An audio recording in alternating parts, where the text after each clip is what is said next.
Beyoncé is speaking to me. She's speaking to me. She knows who I am and she knows my story. I'm Mae Muller and I am this year's UK entry for Eurovision 2023. I first realised I loved music. I think it was very, very early on. Me and my mum and my dad used to go to Wales because my grandparents used to live there, and we'd spend the 4 hours just listening to whatever they wanted to listen to. And it was a lot of like Simon Garfunkel and Lily Allen, which is where my love for her kind of blossomed, but just all really, really great songwriters. But I think definitely my love for storytelling came from, from those drives and listening to those great storytellers. And we always had, now that's what I call music, we had like so many of them, and that was a real like staple of my childhood. And it was like my dream to get on one of those CDs. I was like, one day will be on Now That's What I Call Music. And I've done it. I'm pretty sure I've done it. Maybe double check that, but I'm pretty sure Better Days was on there. We'll just double check. I always knew that I wanted to perform, and I think as a child I didn't really know exactly what that meant. I didn't really know what being an artist was, but I always knew that getting up in front of people and performing and writing, it made me feel really, really good. And then I think when I got to sort of my early teen years was when I was like, oh my God, you can do that as a job? I want to do that. It was being a performer and a storyteller, which was the thing that appealed to me the most. I was really, really lucky growing up. My dad's a huge music fan, live music fan. He's probably been to like over 200 concerts in his lifetime, and he actually took me to see Prince when I was younger. I think I was about 10, so I didn't quite understand what an icon he really was, but I just remember the energy, and he had these amazing dancers and he was playing all these instruments, and I was like, this guy's pretty good. And so I kind of went back into school the next day and I was like, guys, have you heard of this guy Prince? He's really good, you should listen to him. So I've seen a lot of kind of artists growing up, but that was definitely a very early on kind of, whoa, what you can do on stage can really be quite amazing.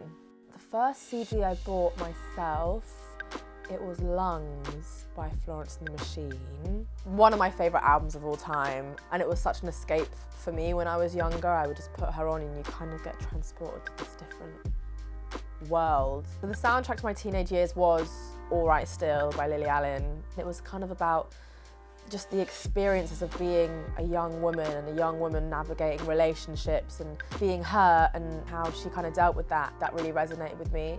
My favourite music genres, obviously pop, because pop is kind of what I make, and pop is such an umbrella term. Another one would probably be country, actually, which might surprise some people, but country music artists and writers are the best songwriters on the planet, I think. They know how to really describe emotions that you usually can't put into words. Rihanna's been a very, very huge inspiration to me, and I think she has just done everything really right. I've seen her live too, and just the way she is with her fans, I really, really respect and I love. And I think the way I connect with my supporters is a huge, huge thing for me. And I like how with Rihanna and somebody like Rihanna, she's such a huge star, but you still feel like you kind of know her. She doesn't seem like this far away, like unobtainable, like mysterious thing. You kind of feel like she's your mate, and that to me is really, I love that. And I think no matter who I'm performing to, how big the room is,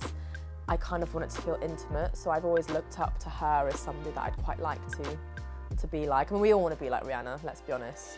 Songs that I have listened to when I'm going through a hard time, I remember like when I went through my first breakup, I was like 15, and obviously when you're 15, a breakup is literally the end of your whole entire world. And I listened to Resentment by Beyoncé probably like 60 times a day, and I was like, Beyoncé is speaking to me. She's speaking to me. She knows who I am and she knows my story. And it kind of got me through my first hiccup, so thanks, Beyoncé.